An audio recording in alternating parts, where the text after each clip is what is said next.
to welcome Bill Marr, who is the creative director of National Geographic magazine.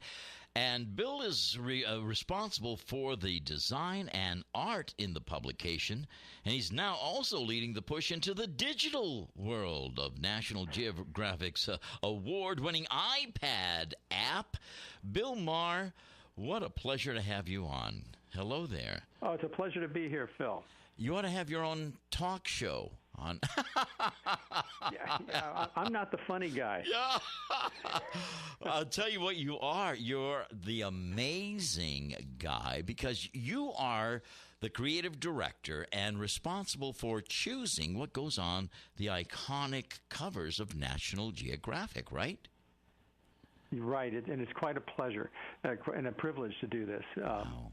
We take it very seriously. Surely. And it's not as easy as it looks. We want it to look easy. So what do you look for? What are some of the defining factors that will make a photograph the cover to the cover? Well, there's a couple of things that are happening, especially now. We're looking for stories that provoke wonder and beauty, and we want you to come on journeys with us. We also want the stories we do to be important to people. Sure.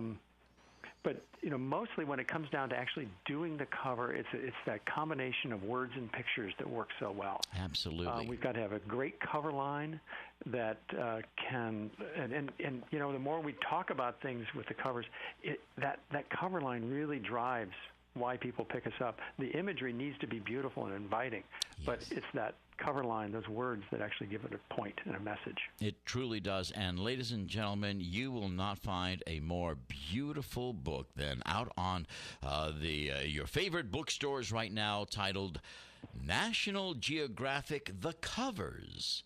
Iconic Photographs, Unforgettable Stories by Mark Collins Jenkins, who is an illustrated history of National Geographic's beloved groundbreaking covers and cover stories.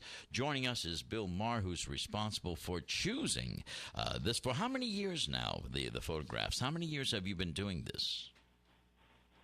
I've been doing the covers, all the covers for the last 7.5 years. And, of course, there were other covers before that. We reached a point where we wanted to get some consistency on the cover. So basically I said, well, I'll take that over myself. Wow. And being creative director, I could do that. But it's actually been very interesting because it's easier to sort of evolve the cover. Sure.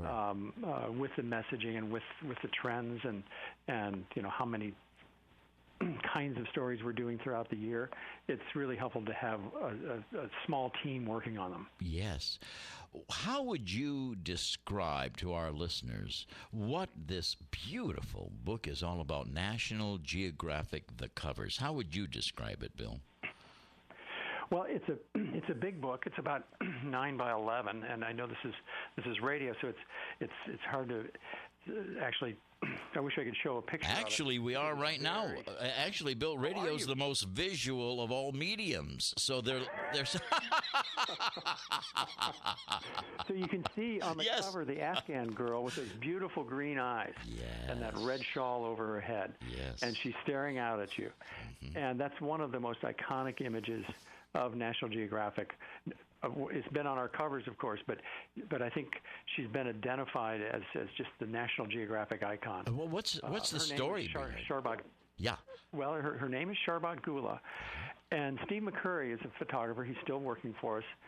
Back in 1984, he was doing a story on the refugee camps in Afghanistan, people who were fleeing the Russian invasion at the time. And he was in a classroom in a tent, and the teacher pointed out to Steve this young girl, 12-year-old girl who had just lost her parents in one of the attacks from and he wanted to know more. He approached her. She had that red shawl wrapped all the way around her face. Yes. And Steve started talking to her, taking a few pictures, and then the teacher told the girl that it was okay, she could pull the shawl away from her face.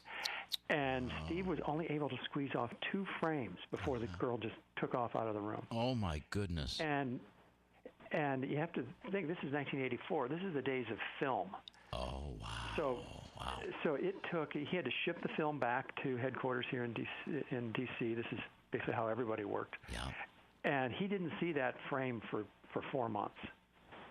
And he was reviewing his film, came across this. I mean, when you're shooting film, you really don't know what you have. Yeah. Until you actually go into the editing rooms and start looking. Sure. And he was very surprised. He showed the picture editors, and then they showed the editor, Bill Garrett. And Bill saw it and just said, "I've got to have that for the cover right away." Oh, yeah. And it has just become an icon for us. Oh, it truly, and that is the proper word to use. It is truly an icon. And you were just mentioning, things in the past. Bill, do you see a lot of changes at National Geographic since its 1959, since its covers began? Since its first illustrated covers, yes, I think we're changing the way we tell stories. I think a little bit, especially coming into the home and actually the kinds of stories we do. We're probably tackling some of those bigger scientific stories more often.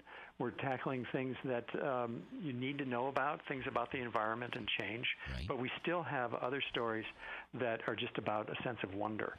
Mm-hmm. This year in June, we ran a story about hero dogs, and we have a great history, a good track record of running stories about animal cognition. How smart is your animal? Yeah. People always think about us as only doing wild animals, but actually the readers love stories about their pets, about any kind of animal like dolphins that have this really great capacity for intelligence. Yes. So on our June cover, we have Leica. It's a story about hero dogs, and Leica basically was a service dog with, I believe, in the Army, who saved not only her handler, but probably the entire platoon that she was with. She was shot 4 times, but still subdued the sniper who was shooting at them. Wow. And it's stories like that yes. we really love to bring to people. And you do it so stunningly and beautifully. National Geographic, the covers, iconic photographs, unforgettable stories.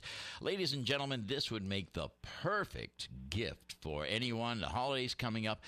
You'll see everything from the Wright brothers to the space age, travel back in time through history with photos of National Geographic, the covers. We have a minute left here, and in that time, I don't want to ask a question, Bill, so much as to pay tribute to what you and everyone at National Geographic has done to make this planet a better place.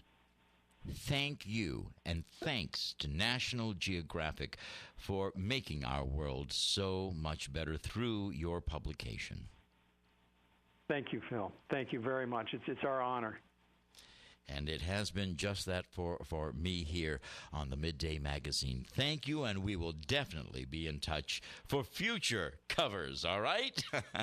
I'll be with you. Thank you, Phil. Thank you.